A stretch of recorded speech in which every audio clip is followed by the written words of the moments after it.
안녕하세요. 오늘은 제가 꿀에 대해서 좀 말씀을 드리려고 하는데 세상에 어떤 꿀이 있는지 좋은 꿀에 대한 이야기를 좀 하려고 합니다. 물론 나쁜 꿀도 정말 많은데요. 나쁜 꿀은 제가 가지고 오지 않았고요. 오늘은 최고 좋은 꿀들만 한번 가지고 와봤습니다. 나중에는 제가 설탕꿀과 진짜 꿀을 비교하는 영상도 좀 보여드리겠습니다. 우선 꿀이라고 하는 것은 벌들이 꽃에서 그 넥타라는 물질을 가지고 벌들이 자기 몸속의 효소와 함께 만들어서 내는 어떤 단맛을 내는 이런 물질을 꿀이라고 합니다. 일명 허니라고 하는데요. 이 꿀은 정말 다양하기도 하지만 잘못하면 사기를 많이 당할 수 있고 또 잘못하게 되면 좋은 꿀인 줄 알고 먹었는데 그 꿀이 전혀 좋지 않은 꿀일 수도 있고 설탕이 섞인 꿀일 수도 있고 뭐 여러 가지가 있습니다.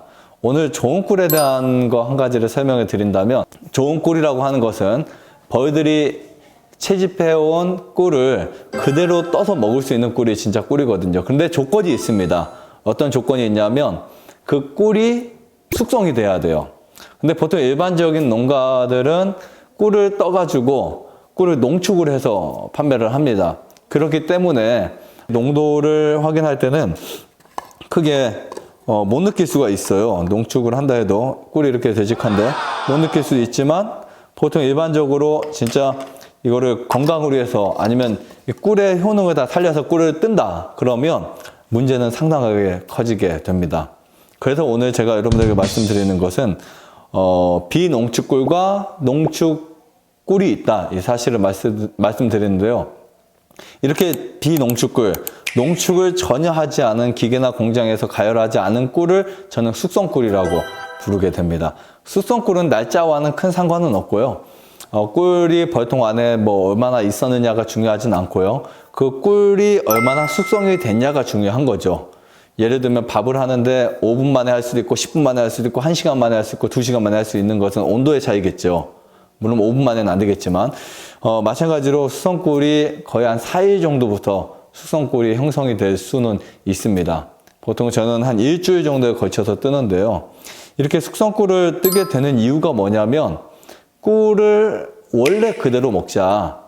사실 사람들이 꿀 하면 설탕 들어갔냐 안 들어갔냐 이런 이야기를 하는데요. 사실은 설탕에 대한 문제는 크게 신경 안 쓰셔도 됩니다. 최근에는 설탕꿀에 대한 규정이 심해져서 사양벌꿀이라는 표기를 하게 돼 있고요. 이 사양벌꿀이 설탕꿀이거든요. 그리고 검사에서도 설탕을 잡아낼 수가 있는 시스템이 나왔어요. 탄소 동위안 소비라고. 그래서 그 검사 기계에 들어가면 이 꿀이 설탕꿀인지 아닌지가 판가름이 납니다. 그러나 제가 오늘 그거보다 더 중요한 거, 물론 그거보다는 아니겠지만 그거가 된 꿀에서 또 나뉜다고 한다면 천연꿀은 천연꿀인데 이것을 숙성을 시켰느냐 아니면 공장에서 숙성시켰느냐 이 차이를 말씀드리고 싶어요. 만약에 공장에서 숙성을 시키게 되면 좋은 성분들이 열에 의해서 다 파괴가 됩니다. 그래서 맛과 향과 영양 성분이 파괴가 돼버려요.